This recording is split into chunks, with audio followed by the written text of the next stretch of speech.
Hi, I'm Mandy and this is Trixie, and we just wanted to share a little bit about our story and how we were connected and what Bella's Buddies has really done for us. In September of 2015, our oldest child, Jaiden, she got sick with strep meningitis, which unfortunately led to severe brain damage. We were in the hospital for about 9 months, where it was determined that she was in a permanent vegetative state. She came home in June of 2016, shortly after I had given birth to our fourth child. And the first day that we had her in home nursing care, one of our nurses brought her Yorkie to our house, and we placed her in Jaiden's arms, and it was the first time that I had seen any kind of purposeful response out of my child. Before then, we had gotten nothing purposeful, nothing on command. We couldn't tell if she was still there or not. And I have this video on her Facebook page, Prayers for Jaiden, and it was an overwhelming moment. Just, my daughter is still in there. And I thought, if this is what it's gonna be, like, if this is what it's gonna take to help her, to encourage her brain to recover as much function as it could, I was willing to go to the ends of the earth to make this happen. So I contacted a total of 11 different companies, organizations, what have you, inquiring about service dogs and therapy dogs, and just, what do we have to do to get one? What is the cost? Like, what are the qualifications for certain training? 6 of the 11 that I had contacted answered me. The rest of them didn't even bother sending a response. And they all told me the same thing. Because my daughter was considered vegetative, because she could not directly communicate, whether verbally or non-verbally, with the dog, they said that she did not qualify for a service dog, and even the therapy dogs would be better suited to a patient who would get more quality of life than she could. Which was devastating to hear as a mother. Your child has no quality of life, there's no point, why bother? And I was absolutely devastated. So I had posted on her Facebook page, and a family, I had actually gone to high school with the mom. She still lived in Michigan. We had moved to Texas at the time. And she was working with Amanda to get a diabetic alert dog for her daughter. And she passed our information on to Amanda and said, look at what this family is going through. Can you help her? Do you know, are you close enough to them? Do you know of any resources? So Amanda reached out to me and she said, we're going to make this happen. She saw the video. She was moved by it. She felt called to help us, and she did.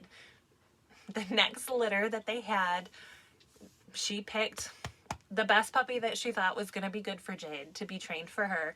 They worked, the whole family worked, getting her acclimated to the family, to basic training, to, everything that goes into training these dogs. They pour their heart and soul into it.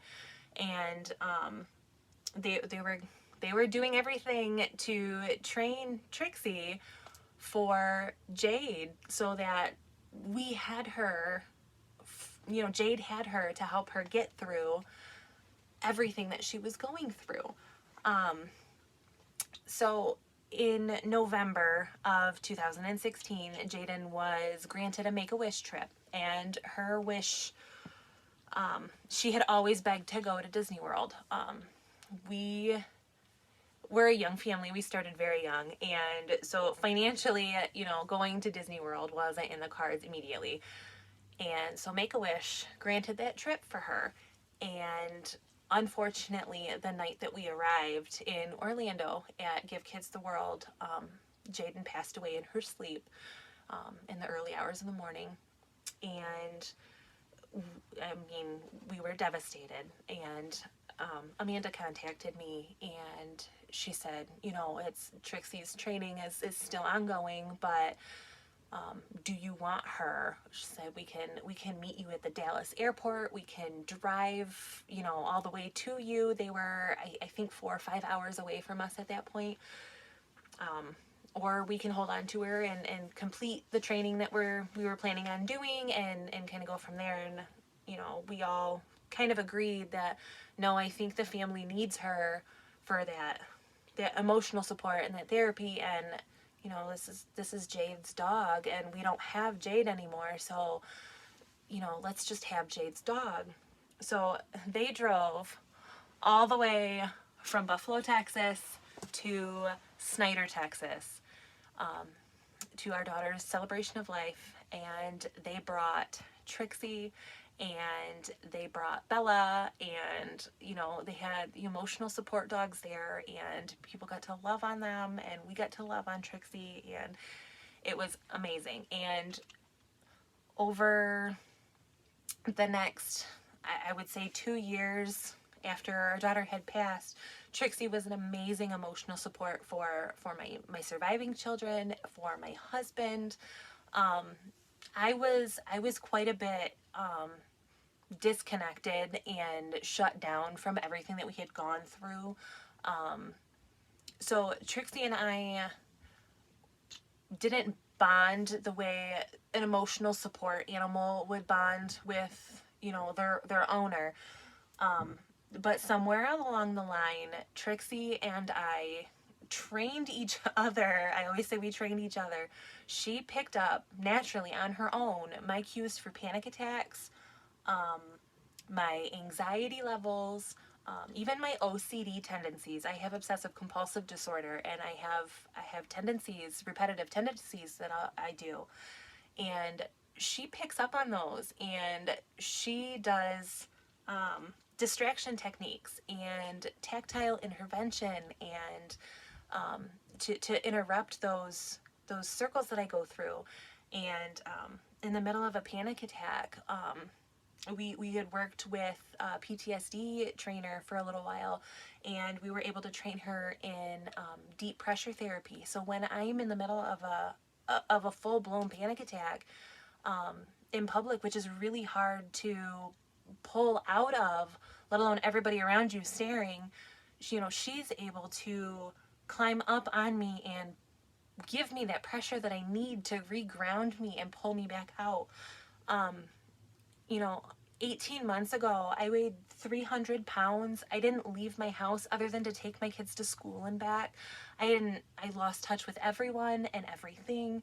I was just, I mean, in the throes of just absolute darkness of grief. And Trixie allowed me and made me, you know, become human again. I can go in public now. I have friends again. I can go. I went today and got my nails done, which is ridiculous because I haven't done that in years because I can't handle people filing my nails, and I can't handle the sounds and everybody staring. But I was able to do that today for the first time, and Lord knows how long.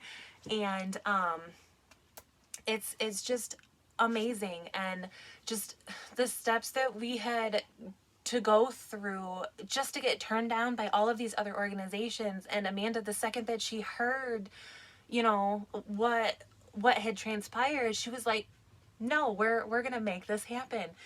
And she really, I mean, they say service dogs save lives, but, you know, even psychiatric service dogs like her, she has literally saved my life. She's given me a new life, and I am forever grateful to Bella's buddies and Amanda especially, and your whole family. I don't know where I would be, you know. I had to let go of my child, you know. I had to see her her lifeless body, and I didn't think that it was possible to recover from something like that. But it's been 3 years, and thanks to Trixie, and and I mean, I'm a human being again, and I'm able to live my life again, and my kids have a mom again, and it just, I can never thank you guys enough. And more families and more people, need access to these kinds of animals, to service dogs, to help them live a life again. And there's just, this family pours their heart and soul into everything that they do with these dogs, and there is no one better on this earth for what they do than them. And I cannot thank you enough for everything that you've done for me. And thank you so much. Thank you so much for Trixie. I don't think you'll ever know how much I appreciate you and your whole family. I love you guys.